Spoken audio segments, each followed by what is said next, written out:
Hello, I'm Ron Duncan Hart, and I would like to welcome you to the Santa Fe Distinguished Lecture Series with author Anne Sebba, who will be talking today from London.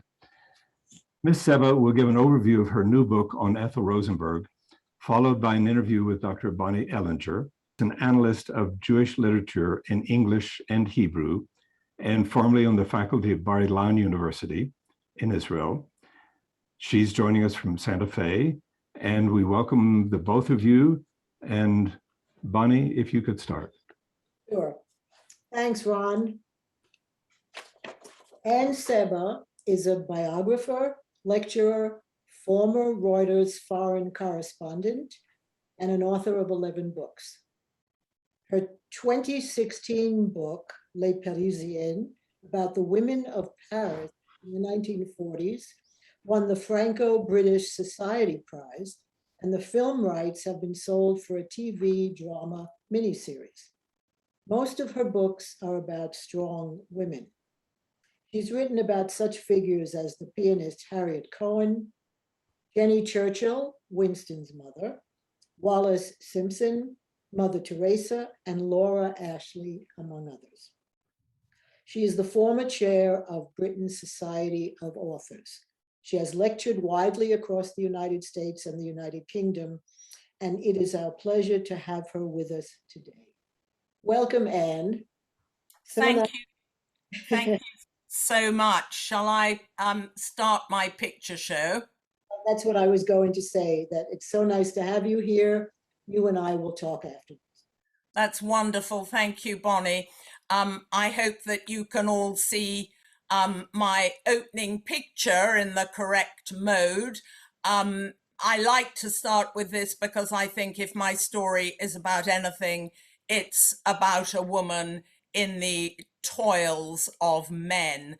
So let me first say why I wanted to write this book 70 years after the tragedy. I think there are several reasons for telling the story after 70 years. First of all, I hoped that the dust would settle, that there might be some perspective possible after 70 years. It's also a good time because there are still people alive, and particularly Ethel's two sons, who you see here, aged 10 and 6, were still alive. I did not want this to be an authorized book, but I have certainly communicated with them.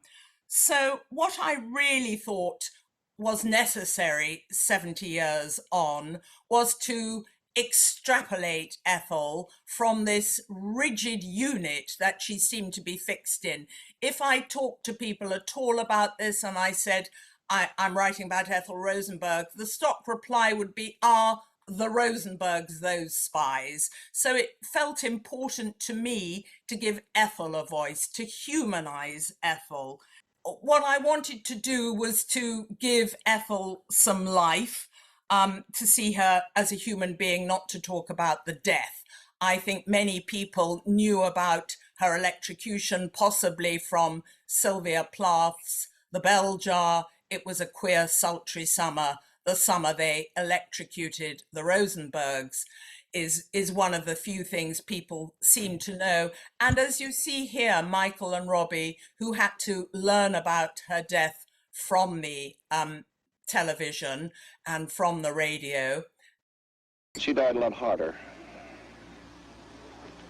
When it appeared that she had received enough electricity to kill an ordinary person and had received the exact amount that had killed her husband, the doctors went over and pulled down the cheap prison dress, a little dark green printed job, and placed the I can't say it. Placed the stethoscopes to her and then looked around, looked at each other rather dumbfounded and seemed surprised that she was not dead. Believing she was dead, the attendants had taken off the ghastly strappings and electrodes and the black belts and so forth. And these had to be readjusted again, and she was given more electricity, which started again, kind of a ghastly plume of smoke that rose from her head and went up against the skylight overhead. After two more of those jolts, Ethel Rosenberg had met a maker. She'll have a lot of explaining to do. I wanted to play you that particular clip because you will hear from Bob Considine how he could barely get the words out talking about a stethoscope. He'd had to watch the electrocution, but also the important line in that is that after 3 jolts, which would have been enough to kill an ordinary person. So there you see the language, the misogyny, if you like, that in order to kill Ethel, when they knew that there was so little evidence against her, the government and the FBI somehow had to demonize her, to turn her into this wicked, transgressive person. Of course, he also talked about her prison dress, but there's no discussion of what Julius was wearing. So back to the life now. Here you see the tenement where Ethel was born in 1915. Her father worked at this repair shop on 64 Sheriff Street. And her father, by all accounts, was a good but weak man who didn't aspire to improve his lot in life. Both Ethel's parents, and here you see her mother Tessie, were immigrants from Eastern Europe. They didn't speak English. They were illiterate in English. They spoke Yiddish. So Ethel really worked as their translator, their bridge into American life. The problem was for Ethel that Tessie really did not cherish her. She didn't value girls' education.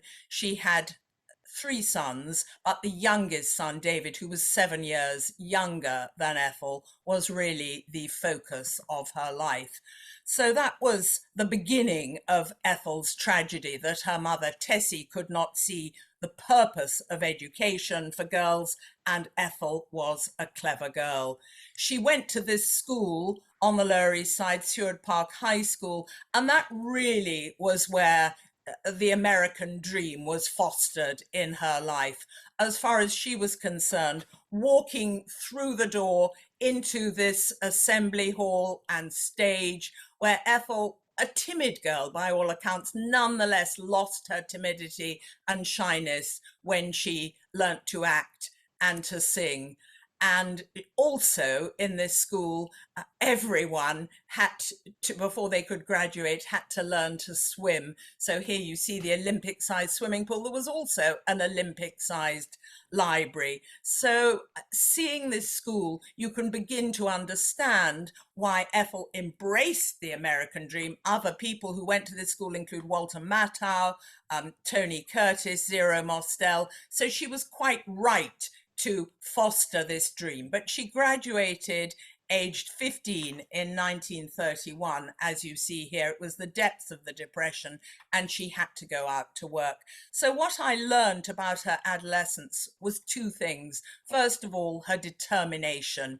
She had to train as a stenographer. She got a job in a packing company, paid most of her wages to her mother, but she nonetheless joined an acting company. She continued to act and to sing, but it wasn't good enough for Ethel just to sing in any old Lower East Side choir. She applied to the Schola Cantorum in Carnegie Hall, and they rejected her because she couldn't sight sing. So Ethel went home, found a piano that was thrown out because it was the Depression. People needed a room to be empty and take lodgers, not a piano. She taught herself to sight sing, went back for a second audition, and at the second audition she was accepted in this world-class choir where the conductor was Toscanini and Klemperer, and they sang avant-garde Russian music, and that really opened Ethel's eyes to the world. The other thing that she did as a teenager before she was 20 was join a strike. and she lay down on her raincoat on the street to block lorries coming in.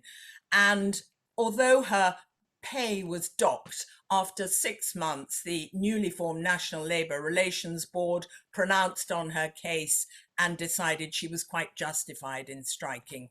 And when I spoke to one of the women with whom Ethel had been in prison in her 90s, this woman, she subsequently died, she said to me that Ethel told her this was the seminal moment for her, when she learnt that activism can actually have a result.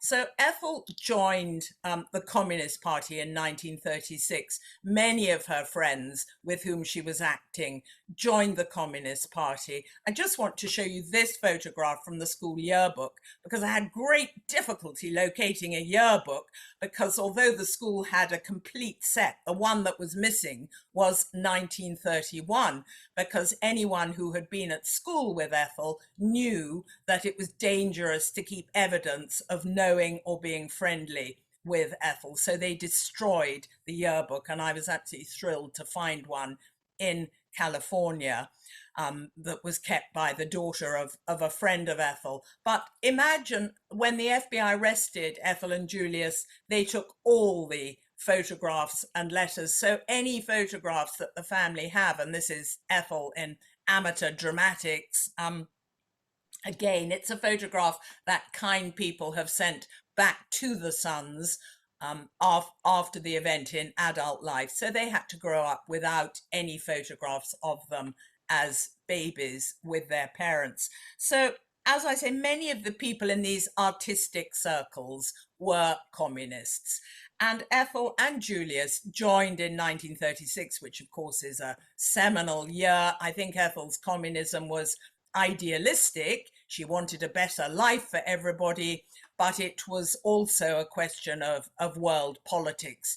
If you were going to stop the dictators, and particularly Hitler, who marched into the Rhineland in 1936, this was the time to join. And the Spanish Civil War, of course, where the Republicans were fighting against the nationalists and Franco and also Mussolini. So it was a double-pronged reason for joining the Communist Party. And Ethel sang at many fundraising galas for the Spanish Civil War. And it was at one of these that she met Julius Rosenberg, who was significantly 3 years younger. And the song that she was singing that night, apparently she was nervous and he calmed her nerves. And here she is singing Chiri Biri Bin.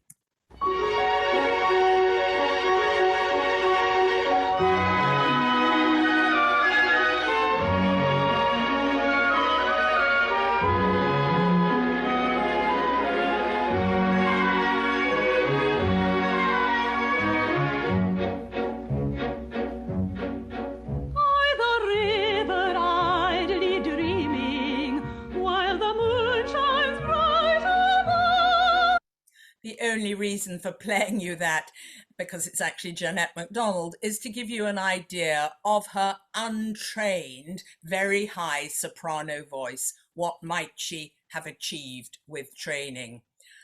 And here is another photograph that, of course, has come back to the family afterwards, and particularly this one. If I could have only one photograph in my book, it would be this. Ethel as a young mother. Michael was born in 1943. So we've moved quite fast. They were married in 1939. And of course, 1939 was when war broke out. But because of the Ribbentrop-Molotov pact between Russia and Germany, it was very awkward to remain a communist in 1939. But Ethel and Julius did. And Julius was not called up. He worked as an engineer in a government department, and in any case, he had asthma and poor eyesight. Ethel was working in a voluntary capacity for the Defense Council. So she has her first baby in 1943, but I love this because part of the attack against Ethel, and particularly from the judge, was an attack against her mothering. I mean, it's a traditional way to attack women. You attack them for their clothes or for not being good mothers.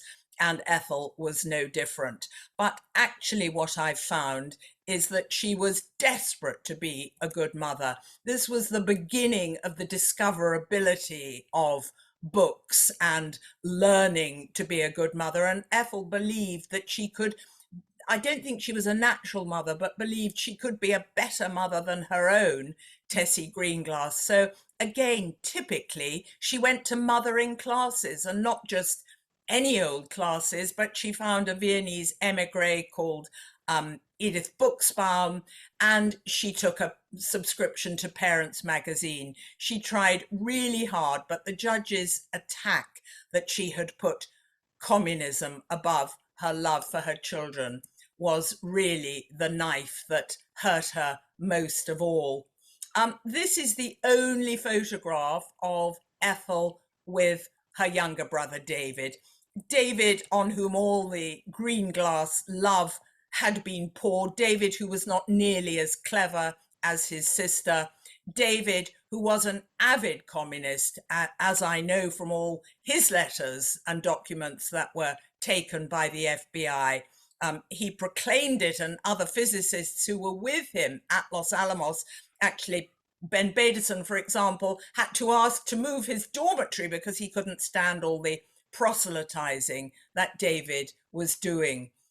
David was married to Ruth, and Ruth went to stay to be close to David when he was moved to Los Alamos. I mean, it is quite an extraordinary lapse of security that this openly overt communist was nonetheless sent to this highly secret place where, as you'll all know, the Manhattan Project was. But this is how it unraveled. So we end up with this photograph because Julius was arrested in 1950. He was arrested because of the following chain of events.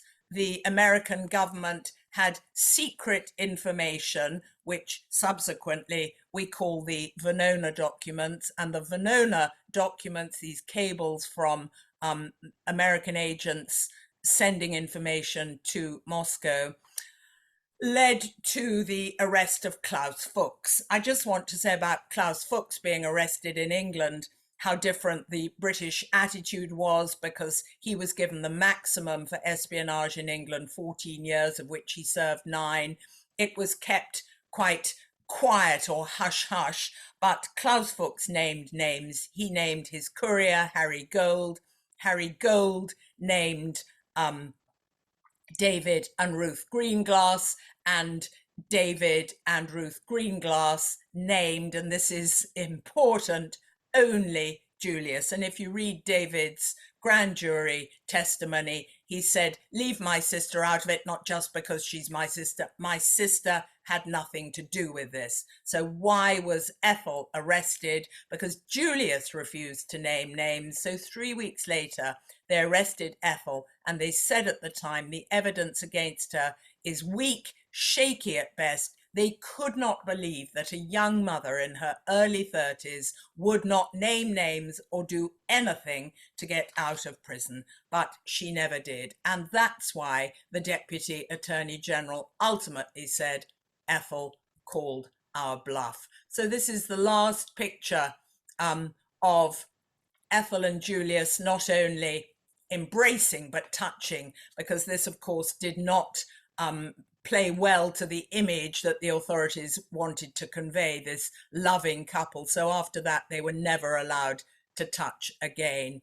And during the 3-week trial, the only evidence, overt evidence against Ethel was produced by Roy Cohn, who invented a story about typing. I probably should finish, but I do just want to say why, of course, America played this so differently from England, why America wanted to show the world that they were being tough against communists. There was a real and existential fear, and that arose because the Russians exploded a bomb in 1949. China then went communist, and then there was the Korean War. So there was this real belief that at any time the Soviet Union might drop a bomb on America and New York school children remember being fed films about how to duck and dive if there were an atomic attack. So this dystopian version of Collier's magazine was to show the appalling effects of what would happen if there was a Third World War. So there was a real and genuine fear. And the overt act that Ethel was accused of, because as I'm sure you know, it's not a crime to think, it's not a crime to know. It was not even required of Ethel to tell the authorities about if she suspected her spouse. The only crime was if she conducted an overt act to prevent him. So I'm sure you know Donald Trump, but the other man is Roy Cohn. Roy Cohn was a brash 23-year-old lawyer, absolutely determined to win this case, and he persuaded David to do a plea bargain whereby David maintained that he had seen his sister do the typing. In fact, when he came out of prison, he was sentenced. He served less than 10 years. He admitted that he couldn't actually remember his sister doing the typing. Maybe nobody did the typing, or maybe his own wife did. He died aged 92 in 2015, so his grand jury testimony has only recently become available. This is Judge Kaufman, who accused Ethel of being such a bad mother because she put communism above her children. He accused her of a crime worse than murder. And so she was sentenced to death, although the actual charge was not treason, it was conspiracy to commit espionage. But in his oral indictment, Kaufman used the words treason. In the trial, there were many miscarriages of justice apart from the perjury.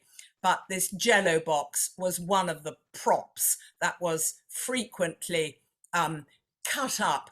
So Roy Cohn made a big play that Jello, which was in the heart of any American housewife's kitchen, that Ethel had somehow subverted what it meant to be a good American housewife, because they had cut up this Jello box. You can see at the bottom the asymmetric cut, and it's probable that Ruth did this with Harry Gold, and that Julius and Ethel were not involved in this.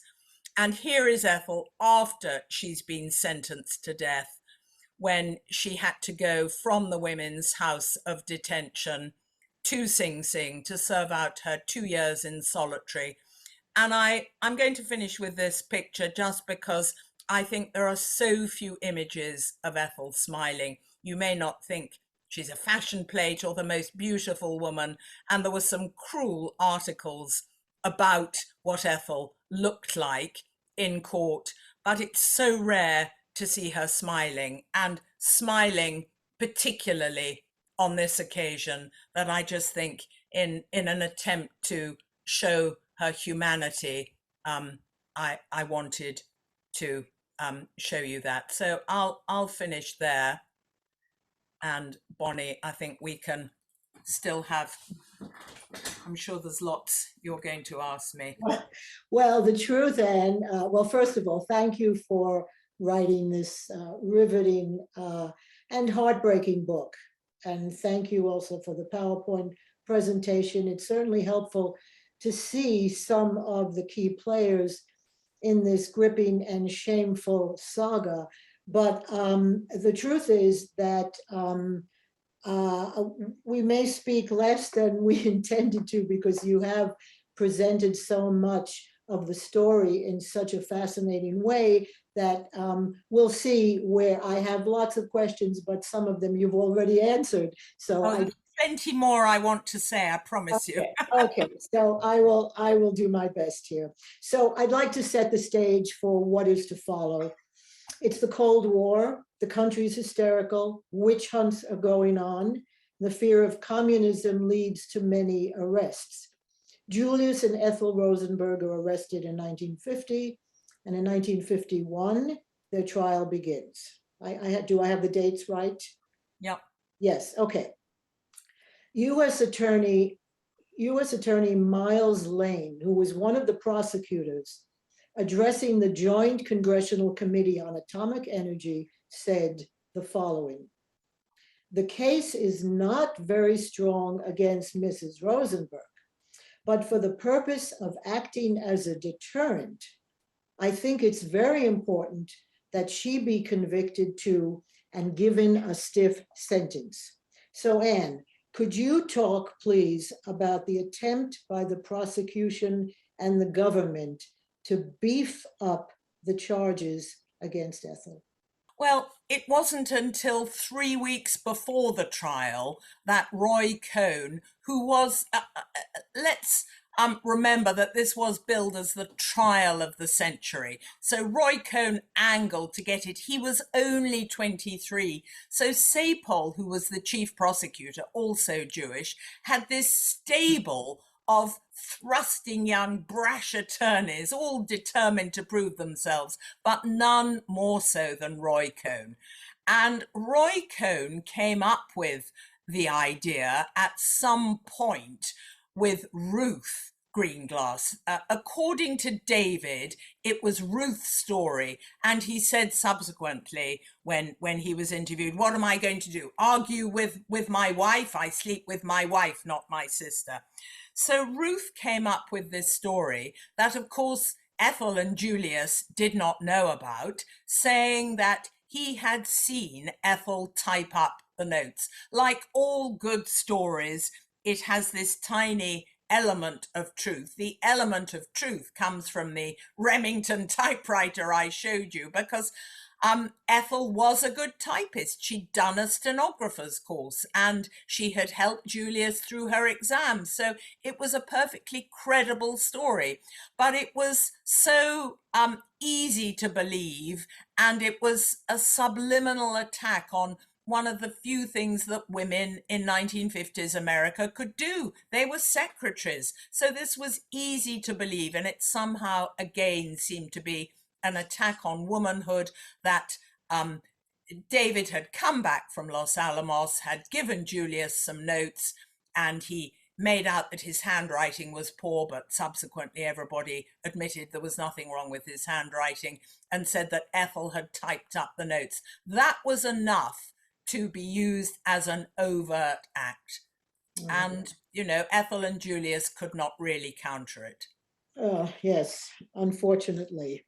Well, let's leave the arrest and the trial for now and go back to the beginning of Ethel's story for a little bit of a discussion. We've seen some of the photos, so I'd like to talk some more about Ethel and her family. The three most important people probably in her original family were Ethel, Tessie, her mother, and David. The relationships amongst the three are very interesting. First, Ethel was an extremely loving older sister to David. Yes. She, as you said, was 7 years older, and she cared for him and loved him and was devoted to him. But Tessie, apparently, and you'll tell us more about this, she had nothing to give to Ethel. There was no love exchanged between Tessie and her daughter. I don't know how it went from Ethel's direction, but we know that from Tessie's direction, she cared really only about David. So how did this affect Ethel's adolescence and growing up? There's so much to say. I often say, if my book is about one thing, it's about the importance of the rule of law. But actually, if my book is about one thing, it's about families. So we start with this really dysfunctional family, the Greenglasses, and we end with the redemptive family. The two sons are adopted, and we'll come on to that. But in the middle, let's stick with the Greenglasses. So Ethel's father really doesn't play a role. Tessie is obviously what we would call a strong woman, but I think she's strong because she imposes her will, she makes Ethel unhappy, although there is evidence that Ethel tried to be a dutiful daughter right up until the end, until she was in prison, when she couldn't bear the way her mother was attacking her in prison, and her mother couldn't believe why she didn't ditch her husband. You see, by marrying Julius, Ethel had gone up a tiny step in the social ladder, because Julius was college educated. But there was no way that Ethel could go to college, although college was just beginning for a woman. And here's Ethel being dutiful by not going to college. Right until the end of her schooling, she tried to avoid taking these secretarial courses, because she really had hoped to go on to college, and some of her classmates did. There was another brother, by the way, in between. There was Bernie, who became something of a war hero. Tessie inherited a stepson, Sam, who I think loathed Ethel almost more than anybody. So Ethel did not find much love in her family at all, really. But Tessie believed that Ethel was a snob. She said, I can't believe why she's only interested in Russian peasants and Italian arias. Why doesn't she just care about us? Well, I think there's good evidence that Ethel did. Probably the reason she only sang for 1 year in Schola Cantorum is because they were about to go on tour. And she knew that she couldn't go on tour because she had to help her parents and pay some of her wages. So I think the evidence is that Ethel tried as hard as she could to be a dutiful daughter. And I try to be, not to attack Tessie too much, because, part of this is just instinctive. I don't know, I wasn't there, but I read. And I think many immigrant mothers were probably like Tessie. I don't suppose she was unusual. And when she found herself in this difficulty, believed the only way out was for Ethel to name names, to ditch Julius, and then all would be, well, if not quite well, but Ethel would, according to Tessie, not necessarily be electrocuted. I don't think that's how Ethel saw it at all. Well, there's certainly, as we can see, there was certainly very little encouragement in the family for Ethel to shine in the areas that she did shine, and certainly no encouragement to go to college. I would just like to add that I totally enjoyed seeing those photos of Seward Park High School because my mother went there. Oh. My mother grew up in a family on the Lower East Side. And Ethel was born in 1915. Is that correct? Yes. My mother was born in 1917. So my mother did not know Ethel, but she had the advantages of that very good high school. And just to add one more thing, she was a lifelong swimmer because she learned to swim. And she told me that at Seward Park High School. So there were possibilities coming from that school, but given the poverty in the family and given the discouragement, the lack of encouragement from the mother, we can see why Ethel did not go to college and did not develop her areas of interest. So she met Julian. Yes, go ahead. Go ahead. Well, I was just going to say the only other really fantastic interview that I had with somebody who knew Ethel was with the psychotherapist who had looked after Michael, because Michael was a challenging child and Ethel also was ill. She had scoliosis. She was not fit and healthy.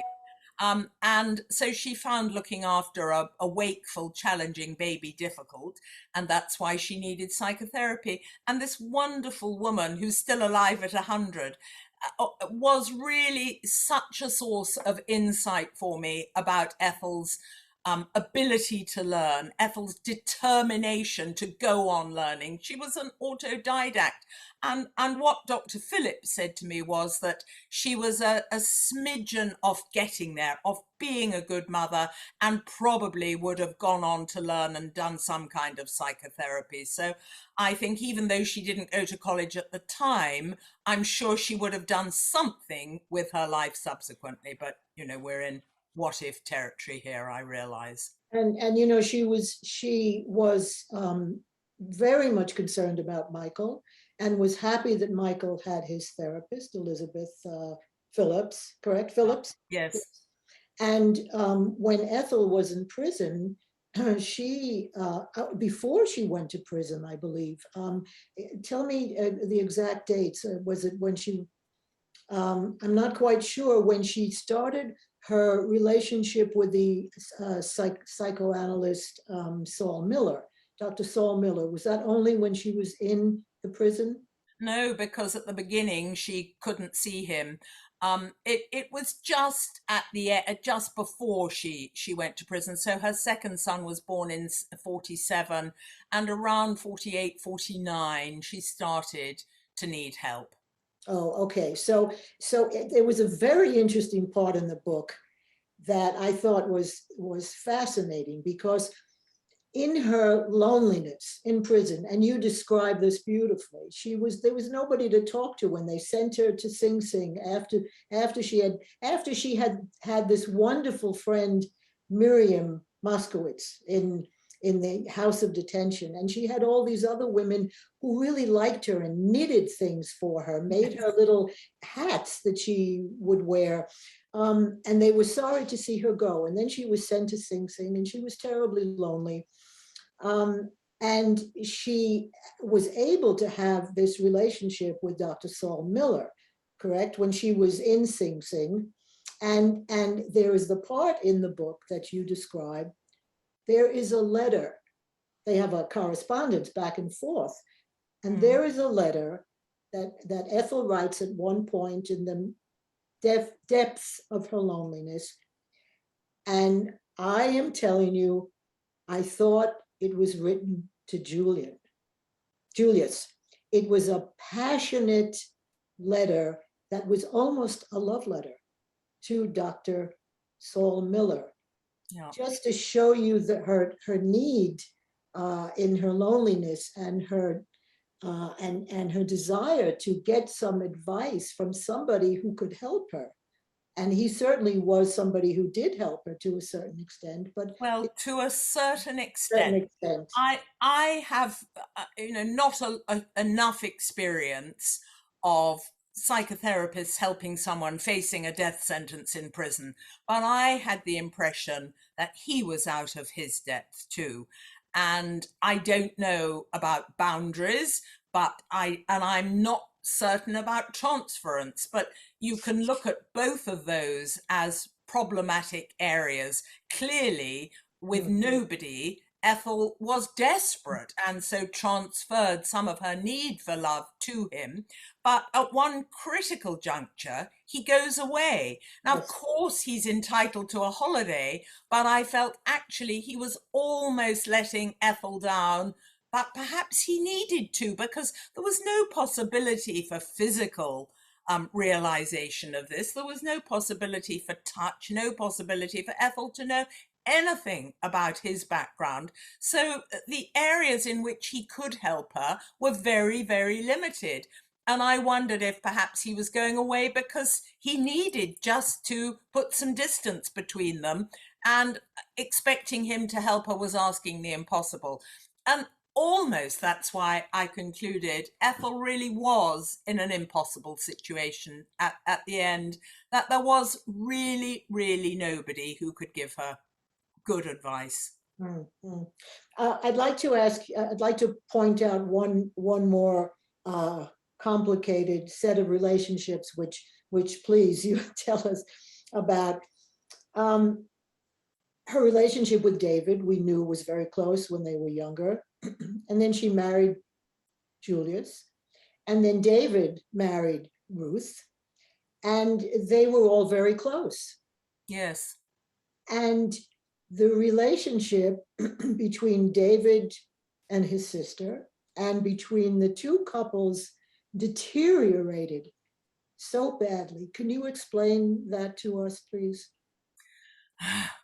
Well, I think it's partly to do with the post-war business opportunities.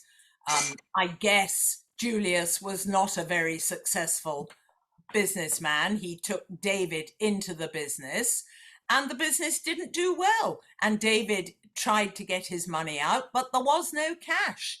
So, of course, relationships soured over money. But there's this other terrible tragedy going on because David and Ruth have a second child. And just at that time, Ruth nearly dies from burns. I mean, they are living in real poverty. I think the relationship between David and Ruth and Julius and Ethel is a drama on its own, because clearly Ruth was a clever girl too, who also did not go to college, but they looked at Julius and Ethel with her singing, Julius with starting a business as and a college educated man, as a notch up. So there was jealousy in the relationship, but there had been real love during the war. When David was away and Ruth came to spend more time with Julius and Ethel. But I think, had Ruth's nightdress not caught fire, and had she not nearly died of her burns with a second child, maybe Ruth and David would have fled, and maybe David then would not have done a plea bargain and said he'd seen Ethel typing. Again, one can't know, but the circumstances are so extraordinarily dramatic, with David going on the radio, having to plead for someone with blood to help his wife, who was in a terrible situation, added to which this business difficulty with David not being able to get any cash out. So, it could hardly have been worse, really. And of course, in that scenario, David, who tries at the beginning, as we see from his grand jury testimony, not to involve his sister, is told, well, if you don't, then your own wife will be indicted. And Ruth was never indicted, never went to prison, and remained at home to look after the children. That was the price that David decided he was prepared to pay, even if it sent his sister to the electric chair. And when he came out and he was asked if he had any remorse, he said, no remorse. I sleep soundly at night. It was entirely up to Ethel. She was stupid. And he blamed his sister for her stupidity. Yes. Well, let's go back for a minute to the trial. This is a Jewish story in many ways. They're the defendants, Julius and Ethel, the Rosenbergs, who clearly are Jewish. And they are, of course, considered the non-loyal Jewish Americans. And then there are the others who are involved in the trial. And they include the judge, Kaufman, the defense lawyers, the Blocks, the father and the son, Manny the son, and Alexander, Alexander the father. And then most of the prosecution are also Jewish. So could you tell us a little bit more about some of these people?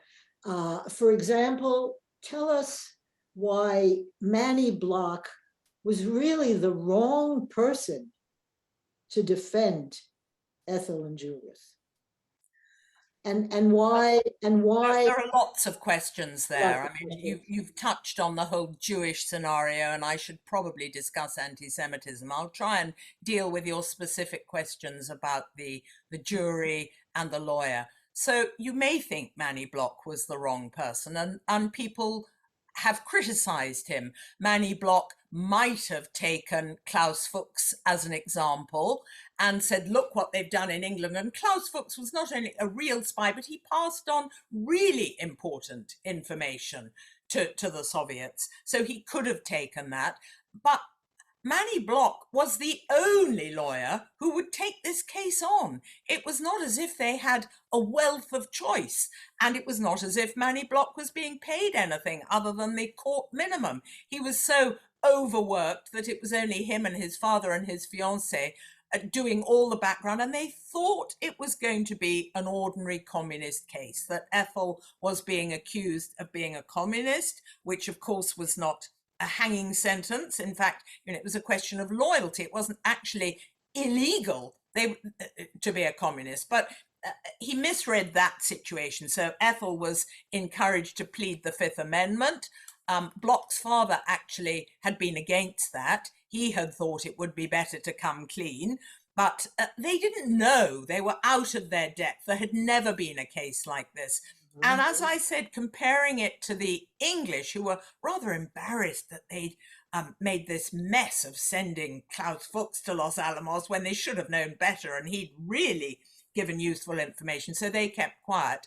The American government decided it was important to show the Russians that they were not going to put up with spies and sending information. So they wanted this to be as public as possible, and they needed a guilty verdict. So the entire courtroom, as you say, is Jewish. The defense, the defendants, almost all the prosecution, and the judge. Kaufman had lobbied for this case just as Roy Cohn had, because they wanted to show that establishment Jews were to be relied upon. They were the best kind of Jews. They were patriotic. There's another establishment Jew I talk about in the book, Morris Ernst, who had worked for the American Council of Civil Liberties and who said there's no civil liberties issue in this case. So there were many establishment Jews who wanted to distance themselves from these communist Jews who, and there was a link between Bolsheviks who had espoused from Jews on the Lower East Side who had espoused the communist cause in the wake of Bolshevism. So, it was clearly a divided Jewish community.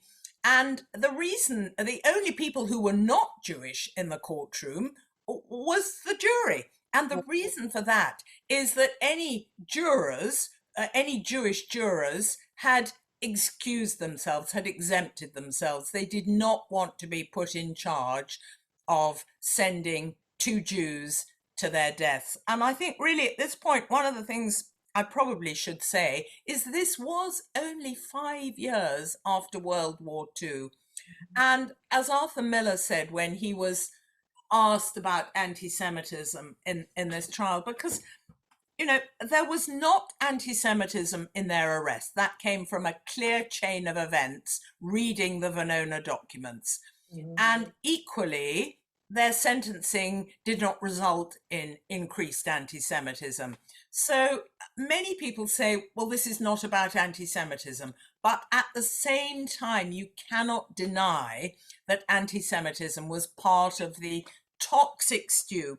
And Arthur Miller said, remembering that this is only 5 years after the war, here are two defendants who are obviously Jewish, about to be burnt, and it was only 5 years ago that we now know 6 million Jews were burnt. So you cannot say that anti-Semitism was not a factor in all of this, but it's actually pinning it down that's difficult. And I guess one of the jurors said afterwards that he felt much more comfortable having convicted Ethel of conspiracy to commit espionage, but believing that they were traitors. He felt much more comfortable knowing that the judge and the chief prosecutor had been Jewish. So, that is anti-Semitism. To bring Jews in to do unpleasant work is what comes under the umbrella of anti-Semitism,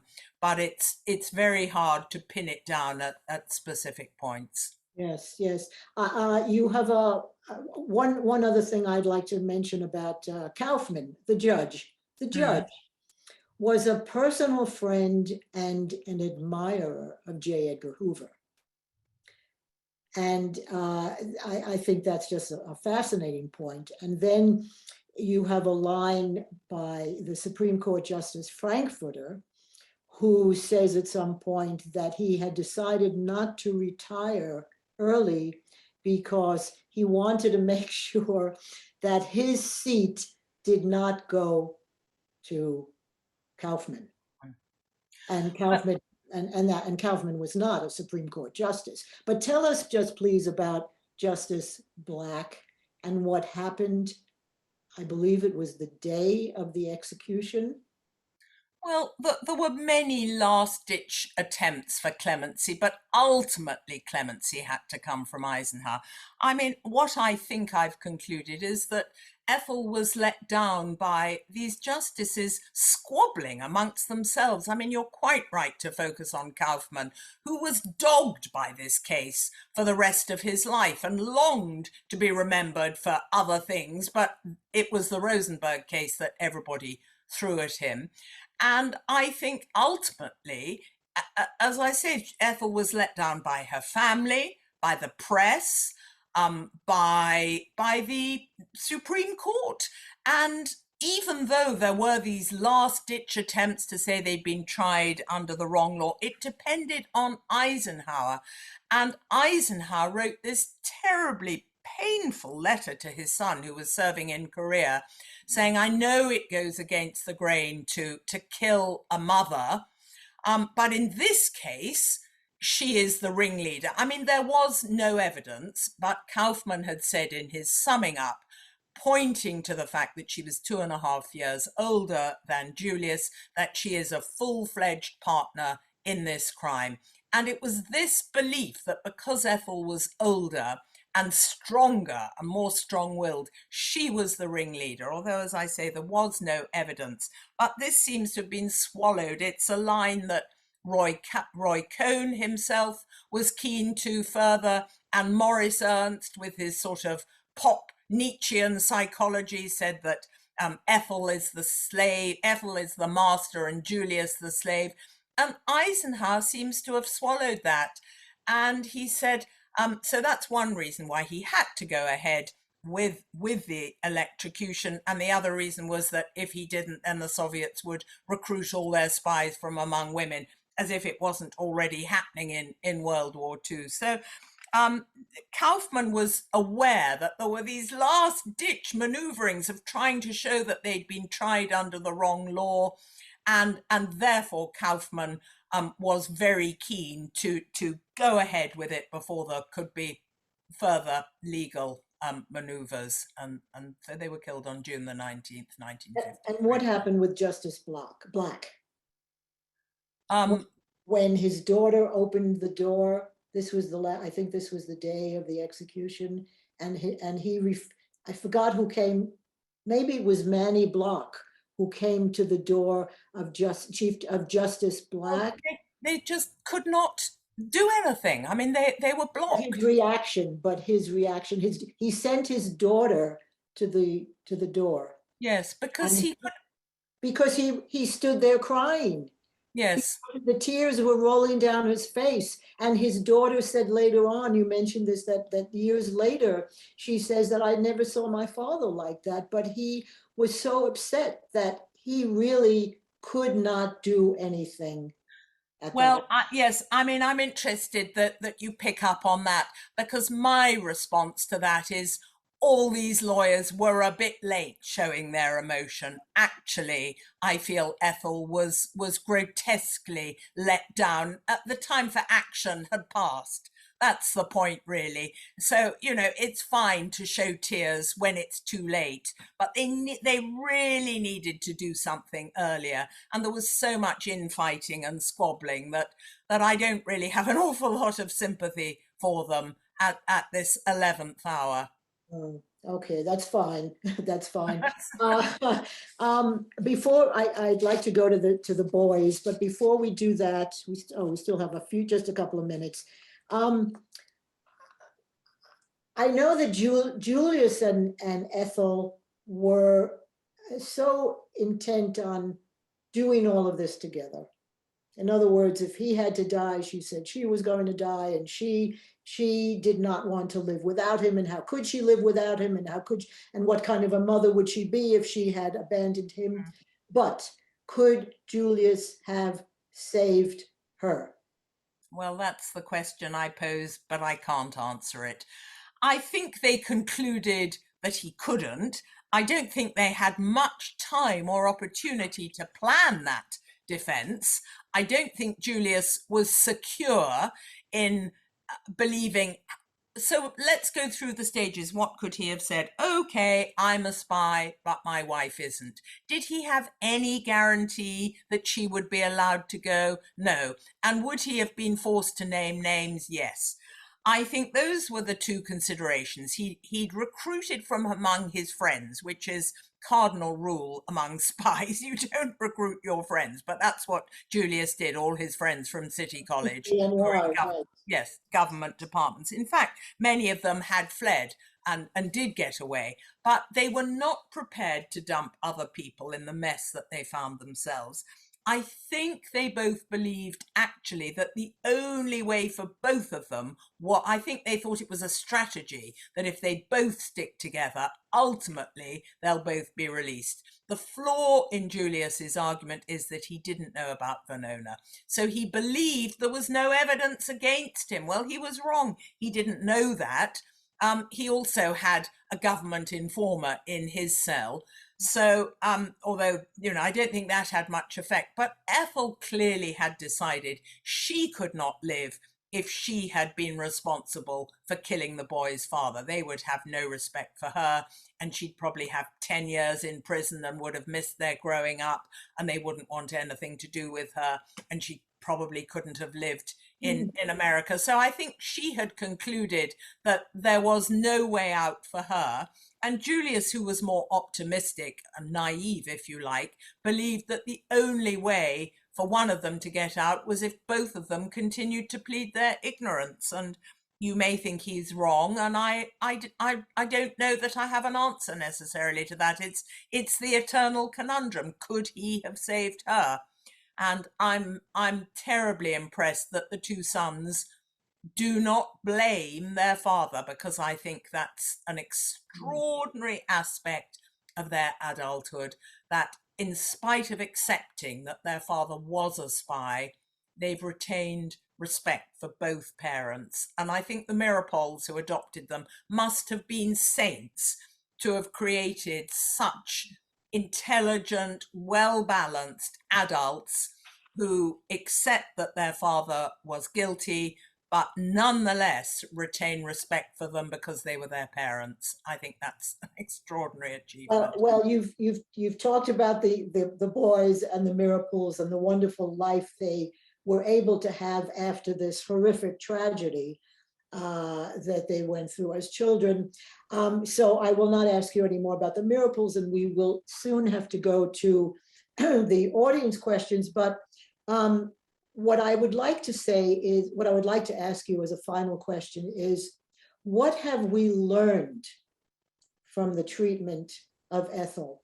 What does it tell us about ourselves? And is there a message for us?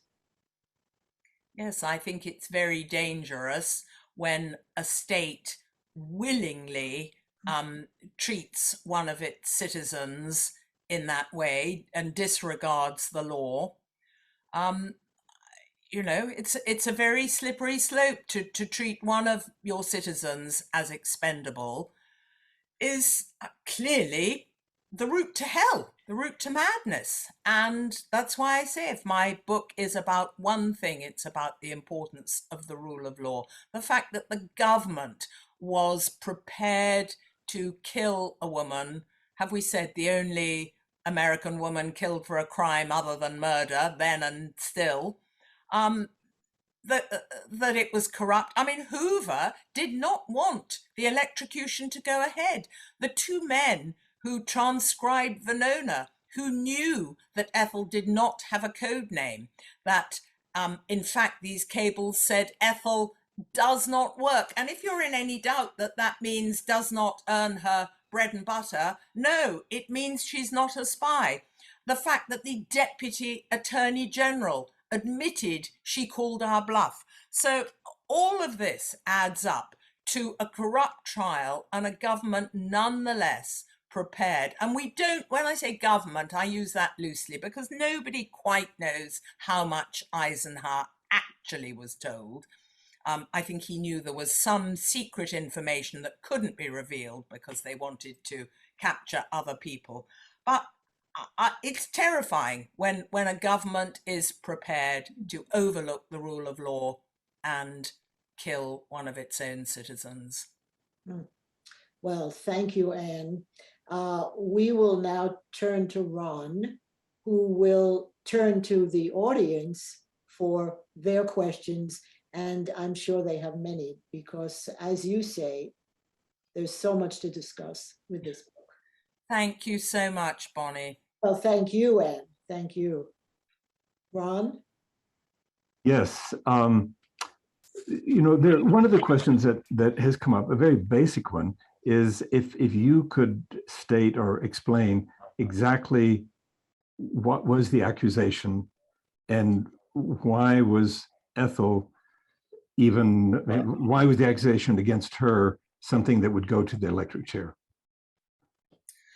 The actual accusation was conspiracy to commit espionage, that Julius had sent key information to the Soviets that enabled them to build an atomic weapon. The Americans could not believe that Russia was ready. They thought at least another 5 years, but actually there had been a number of people, Klaus Fuchs included, who had sent information, and that Ethel was part of this conspiracy. So it was atomic information, or atomic secrets, as they called it, although most scientists, I think, are agreed that there were no secrets that the Rosenbergs could possibly have sent that the Russians didn't have. Clearly, there was military and industrial information, and I don't make light of that. One of the pieces of information that Julius gave his handler was a proximity fuse that he'd stolen and unassembled, ready for the Soviets to reassemble. I mean, that's what brought down Gary Powers. So, you know, I'm not saying, oh, this was nothing. I'm simply saying it wasn't necessarily atomic information. So Ethel was brought into the conspiracy, and a conspiracy is almost impossible to disprove. Of course she knew. Of course she approved. They were a very loving, close couple. So it's not the conspiracy bit I take issue with, it's the espionage. I think on most occasions when Julius was meeting with his friends, Ethel was out of the country, and such new information as has surfaced post-Venona indicates possibly Ethel was in a shop and acting as a lookout, but it's unverifiable, it's hugely disputed, and it would not be considered evidence in a trial. They were effectively tried for treason. Judge Kaufman kept introducing the word treason, as did the prosecution, but it couldn't have been treason for the following two reasons. First of all, the alleged theft took place in wartime when Russia was an ally, so that didn't count as treason. And secondly, to accuse people of treason, you need two witnesses, and there were there weren't two witnesses to it. So it was not a treason trial, but the jury were persuaded to think that it was. You know, there is a question about this being a period that was a misogynistic period, and the irony that Ethel was framed in a sense by the accusation that was protecting Ruth. So the question is, what do you think Ruth's role in this was? Now, you had actually mentioned, I believe you had mentioned that she had one of the original suggestions that Ethel might have typed up the material. Apparently. Yeah. That's what David said. What was Ruth? Ruth was a spy. I mean, there's no doubt she had a code name, Wasp, at one point, or Oza. So, there is no doubt that Ruth and David were keen communists, and when they went to see, Ruth was staying in Albuquerque, and they were involved in transmitting information to Harry Gold. So that was her role. But she blamed Ethel and Julius for getting them into this. So, because David was younger and therefore was influenced by Ethel. But again, there's no evidence. David and Ruth were very keen and avid communists, as you can see from their letters. Yes. There's also a comment about the lawyer Louis Neiser, who re-examined the case in 1971, believed that Ethel and Julius were guilty. The question is, what do you make of that, or who is this person? Yeah. Well, there have been so many books about the Rosenbergs, and Louis Neiser was the first person whose interpretation the two sons found offensive, not just for finding them guilty, but for other interpretations of Ethel's personality. That's when they decided that they needed to lose their privacy as Mirapols and come out as Rosenbergs to defend. I think the evidence that I've seen, and the American Bar Association has looked at this case endless times, there is no doubt that Julius was guilty. He was a spy-ring recruiter, and beginning and end of it, there's documentation. The issue is really Ethel, who was not only a supportive wife. I mean, I find the irony is that she was so supportive that when they both had jobs in Washington in the civil service, and Ethel was really the breadwinner, as soon as Julius got a job, she gave up her work. She came back to be a supportive wife. She wanted nothing more than to be a good mother, and that was really the focus of her life. I don't believe that communism, let alone espionage, was the focus, but I do think she knew. I can only repeat, it's not a crime to think, it's not a crime to know. So the argument turns on how involved Ethel was, and anyone who has pointed out any overt act of Ethel's is dubious. It's disputed. And since we know that David and Ruth were perjurers, why should we believe what David and Ruth say about Ethel? They had an agenda, and we absolutely know that the typing was invented, so why should one trust other things? There's not independent evidence that says Ethel was more involved than to think and to know. But if you think that's part of a conspiracy, then she was guilty of the conspiracy. That's really where it turns. There is a question about, is there any movement or any chance of an official acknowledgement that there was a miscarriage of justice in the case of Ethel? Well, Michael and Robert would really love Ethel, their mother, to be exonerated. And I think they approached President Obama. And actually, New York City did issue a proclamation in 2015, 100 years after her birth. Whether they approach President Biden, who is against capital punishment, it's possible. I don't feel it's my role as a biographer to get involved in a case for exoneration.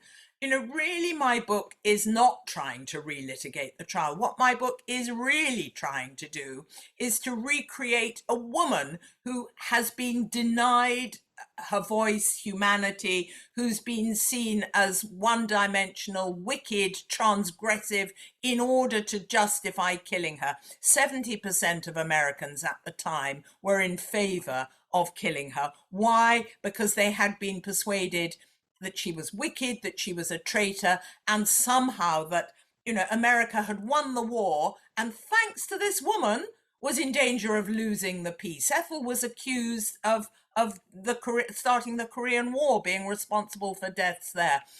I mean, for me, that's what is so grotesque about this story. And I think if you look at the 70 years gap and the number of artists and playwrights from Sylvia Plath and E.L. Doctorow and Angels in America, Tony Kushner, there's so much art, painting and writing that focuses on Ethel. It's quite clear that this is a story that people can't quite allow to die, even though Ethel has. And so, you know, will she be exonerated? Will that be the end? I can't answer that. I think politicians will be loath to do anything more than they absolutely have to. And it seems to me right now there's enough with COVID and the economy. Why would they step out of line for this? I can't answer. I don't know. One of the things that struck me in the book was the number of demonstrations or protests, especially as the time was approaching for them to be executed. And even in Washington, you described just shortly before the executions, there was a huge demonstration in Washington. So obviously there was that also. Even you mentioned the 70% that people supported their being executed, but there was a significant group of people who were calling for this case to be looked at again, no? Yes, there was the Pope, Einstein, Jean-Paul Sartre. France and Europe had a very large campaign against pro-clemency. I mean, of course, it would have been so easy, we say with hindsight, to commute Ethel's sentence, to give her a custodial sentence. That would have been the real strong decision that Eisenhower could have taken, but he thought that would look weak in the face of the communists. I can only repeat that this intense fear and genuine fear, I mean, it was genuine fear that was whipped up, of course, by McCarthyism. So we have hysteria on top of fear. But, you know, the clemency campaign was too little too late. And I think Eisenhower really believed that he had to show strength in the face of a communist threat. The Cold War was active, and therefore there was no way the clemency campaign was ever going to have any traction, really. So there are so many comments in the chat section and also in the Q&A, people who are thanking you for bringing this material and discussing it so openly and in such detail. And we want to thank you. Okay. Well, I just think I want to add that, you know, of course, had Ethel been given a custodial sentence, we wouldn't be here. So, I mean, it's a real tragedy that we are, because, you know, it could have been so different. Yes. And also, I'd just like to add that it has been a pleasure to read the book and to speak to you and to get to know you a little more. And thank you for coming to the Distinguished Lecture Series in Santa Fe. Entirely my pleasure to talk about what I really think is such an important story. It behoves us all just to reflect. Anne Sebba, we thank you for being with us at the Santa Fe Distinguished Lecture Series today and for bringing this information and sharing it with us. Thank you. Bye for now. Okay, be well.